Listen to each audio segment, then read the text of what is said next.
welcome to the Latina Leaders Podcast, where we celebrate, empower, and uplift Hispanic and BIPOC women. I'm your host, Jennifer Cortez, founder of Latina Leader, creative entrepreneur, and an advocate for La Comunidad. Today's guest has a wealth of knowledge in real estate and home ownership. She's very, very passionate about giving her clients high-level services, and she also manages all of this with a one-year-old son and a family. I'd like to introduce Gladys Lapeyre Gomez. Welcome, Gladys. Hi, Jennifer. How are you? I'm good. How are you? Good. Thank you so much for having me. Thank you for being here. I just want to quickly talk about, again, how you manage your career with your family. Yes, it is a challenge. It's always, it's teamwork, I can say. Like I have a 1-year-old, as Jennifer has said, and I have a great support team, right? I have my mom that helps us and my partner, and we make it work. It's not always perfect, but we have a schedule, so we work through it. In order for me to work, I actually need to go to the office because my son loves playing with my computer and phone.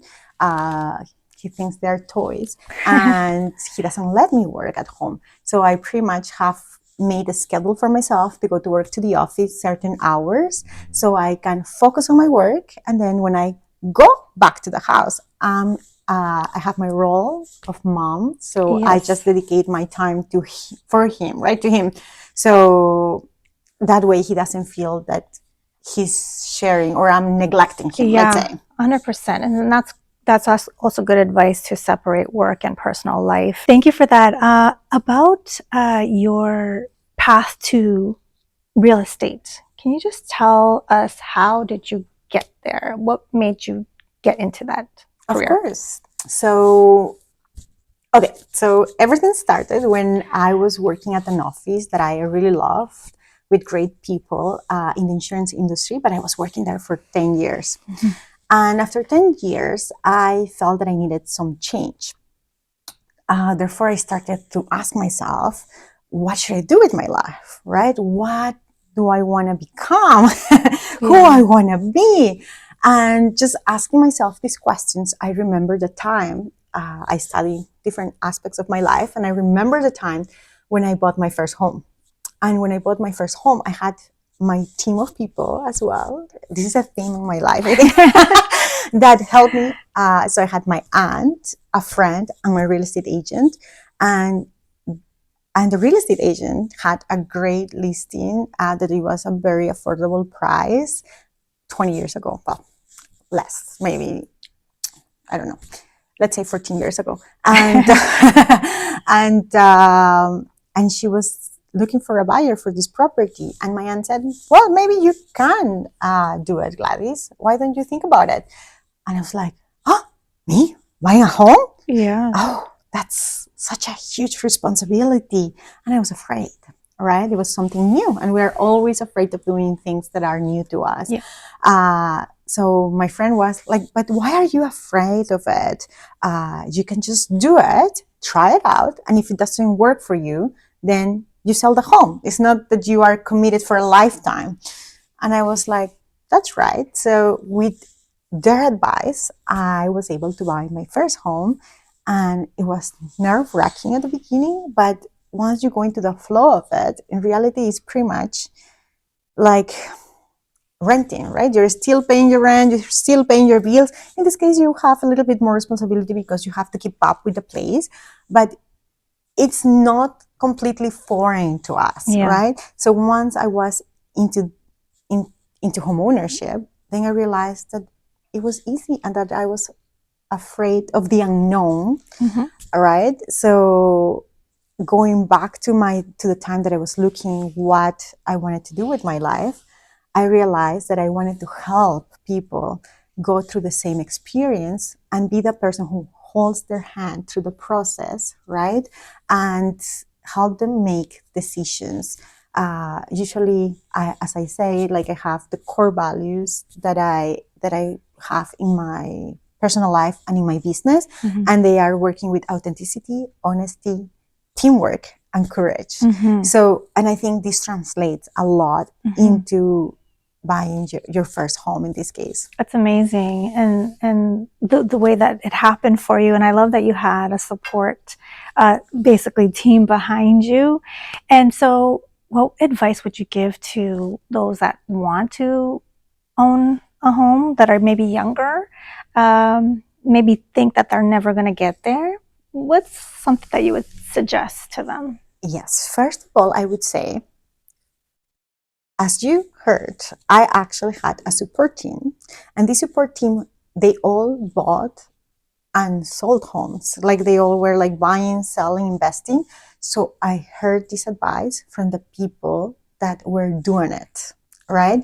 So sometimes when we are young and we're in college, we all think, oh, we can make it happen. Yeah. But I think you should take advice from somebody who has gone through it, so you can get their experience. And it's better if they have gone through it recently, right? So you can actually get up-to-date information. And also, when you are buying a home, right, you have 3 pillars. We have the credit report, the savings, and the income. While you're studying, you can focus yourself on having a good credit and start saving. Even if it's $100 a month, right, that's going to help you in the long term. So I think that focusing on keeping a good credit score, I know sometimes we think that the credit card is an extension of our income, but it's not. Yeah. So please pay your bills on time, even early if you can, right? So you can actually have your credit score going up and start saving. Even if it's, as I said, $100 a month, $50 a month, whatever you can. But if you put that money into an account where you can invest it and make it grow, once you're ready, once you actually finish college, once you had your first job, you're going to have already a nest egg that you have been working with, and that is going to be the starting point of your future. Great, thank you for that. So vamos a hablar un poquito de cultura. Oh, claro. So please tell us exactly where you're from. Yes, I am from Lima, Peru. So I moved to Canada. 22 years will be this year. And so now I've been living more in Canada than in Peru because I moved here when I was 20. So it is a great place, and all of you should actually visit and get to know a bit more of Peru because it's amazing. A lot of people love to go to Peru to visit the Machu Picchu, and it's our number 1 destination in Peru. But there's a lot other things that you can visit. We have 3 different regions. We have the jungle, the mountains, and the coast where we have the beaches. There's surfing there. And we have also delicious food. Yes. Let's talk about the food. Yes. El ceviche. Yes. Okay, no. Comencemos con el desayuno. Okay, let's do that. Let's start with breakfast. Okay, so we have tamales. Okay. Pan con chicharrón. Y tu jugo surtido. All delicious. Café. Café, of course. ¿Quién puede olvidarse del café? Not us. No, I love my coffee. Yeah, me too. Morning coffee. And after that, you go into lunch and you can have a ceviche. You can have lomo saltado. Yeah, my favorites. Yes. That's my favorites. Yes, seco. Delicious food. I don't know. This is delicious. And usually at night you have even more. We have picarones. Have you tried picarones? I have not. Oh, okay. You have to try it. It's like a sweet. It looks like a donut. Like, let's call it a Peruvian donut. Okay. But it's super delicious. And you can eat anticuchos at night. Oh my God. Which is like some sort of skewers. And then for dessert, this Peruvian donut. Okay. So good. So good.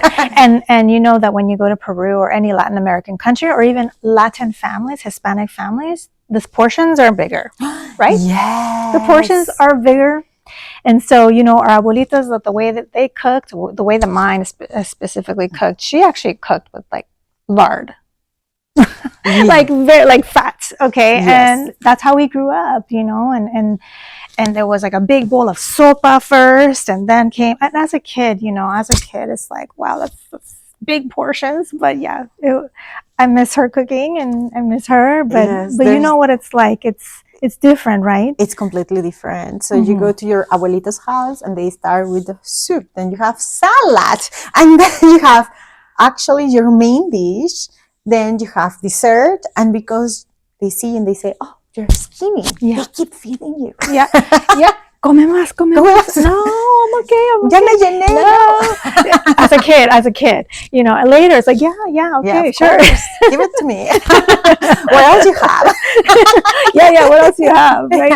And so there is a restaurant, I don't know if you've tried, in Oakville called Machu Picchu, Peruvian restaurant, and one of my favorite restaurants to go to. So if you have not gone, please let me know if it's authentic. But the food there, like ceviche, I always start with ceviche. The lime, the flavor, so like pure, and so it's fresh. I should say fresh. I love that. And then I have the lomo saltado. That's like my favorite dish when I go there. I always get it, but it's a nice big portion. So you're very full. I gotta say that you're not left hungry. That's right. Right?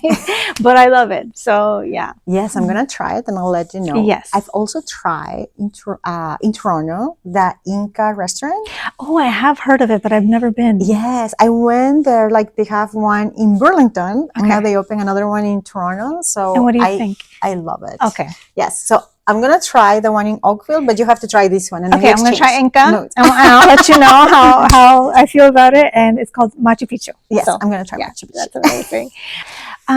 So Gladys, one thing that I admire about you is the fact that you reached out to me as well before this podcast, before I mentioned this podcast to you, that you wanted to help Latina leaders. That how can I help? That's what she said to me. How can I help? Not even knowing me. So how can I help? Which I really admire so much. And I appreciate that you've done that, right? So we did have a time to have a conversation online, and it was a great conversation. There's so many opportunities to get involved in Latino leaders. And if you're looking for that, you know, just go on my IG and there's a link that you can get involved. But thank you for that. So my question to you is for mothers like you trying to manage their lives and have their career, maybe want to do more for the community like you and your family and your husband. Like, give the advice. Give the advice. How do you do it? How do you do it? Muy bien. As I said, you need to schedule, right? Yes. We need to have our own schedule of our work week or our week. It doesn't need to be work. Sometimes when we're mothers, we just dedicate ourselves to our family, which is great. But we need to kind of have a schedule so we can see how we can do more of what we want to do, what fills our cup too, right? So, for example, I love going to the gym, but I used to go 4 to 5 times a week. Before now, I only can go maybe once or twice. And I have to be realistic and set expectations for myself. Realistic, this is the word. Realistic expectations for myself, and be able to put all these things that I want to do and accomplish in the calendar, right? And make space for me, myself, and for my family. So as my mom used to say, right? Si yo estoy bien, ustedes están bien. So if I'm okay, you guys are okay. So so mama's happy, you're all happy, right? Exactly. Yeah. If mama's happy, everybody's happy. Yeah. So then you just have to figure out what inspires you, right? What makes you feel good, and schedule it, even if it's just 1 hour a week, right? That is going to uplift you, make you feel better, and you are going to see not only that you're dedicating yourself to your family, if you're like a stay-at-home mom, or if you're like juggling work and your family life, but you're also filling up your cup with maybe going to the gym, with maybe reading a book, maybe taking a class, maybe helping others, right? With their projects. I offer my help because I really wanted to, the name was catchy, Latina Leaders. And I feel that I saw your story and I see how you help students, you know, believe in themselves and grow. And I remember when I was in college, right? I was a bit lost and I didn't know where to go. And I feel that if I can be of any service to the future generations of this world, why not? Like Yeah. there's always, at least I will always try to make the time to help others in any way I can, and that way like support future generations. Yeah, no, and thank you so much for that. And so funny that you said that it was a catchy name, because that I have a big banner that says Latina Leaders, and that is a magnet for Latinas. Right? All the Latinas come, and I love that because my students help me when we do marketplaces and when we go to pop-ups and things.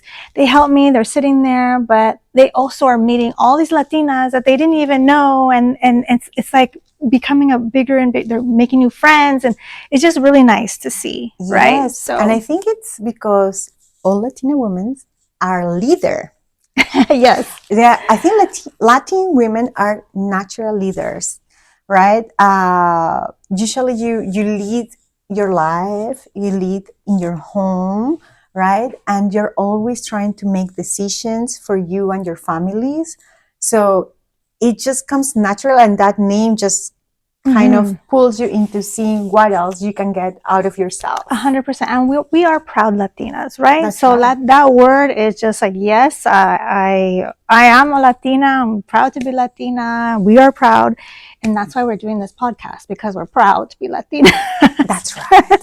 So we love our Latin blood. We want to, send all this energy around.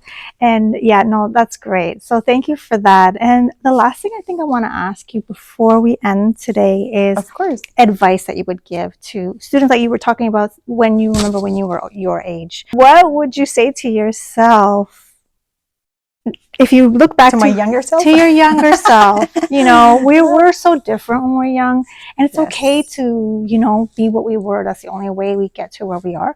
So what would you say to your younger self, Latina self, and I guess students that age? Of course. Okay.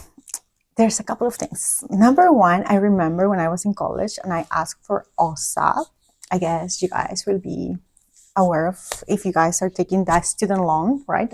And I used to think I was rich. Oh yeah, right. And I would spend the money like lightly, I would say. So I think I would have a better grasp of what to do with that money. If I'm not going to use it, probably either pay it back or invest it.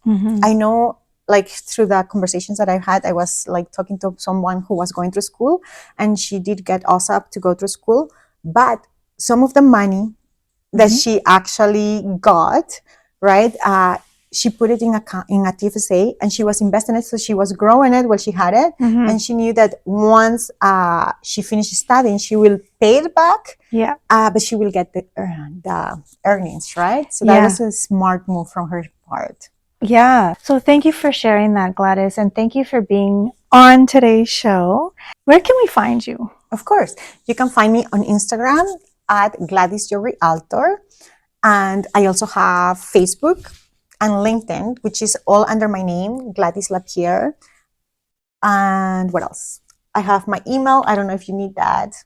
Well, maybe. You can just give it. Okay, it's info@gladyslapeyre.com. So if you have any questions, if you want to book a one-on-one, if you just want to know how could you start in the world of real estate and get ready, because 100%. It's all about being ready. Nobody was born to do things tomorrow, but as long as we know how do we need to get ready, then you are moving in the right path, and that's what it matters. Yes, and she is the person to go to. So please contact Gladys to help you with that. So thank you so much once again for being here and to talk to us about your journey. Really did appreciate it and have fun with you today. And that is all for today. So if you do like this type of content, please subscribe. There will be more Latina leaders on the show. And please follow us on IG, latina.leaders. Thank you so much. Ciao. Bye. Take care.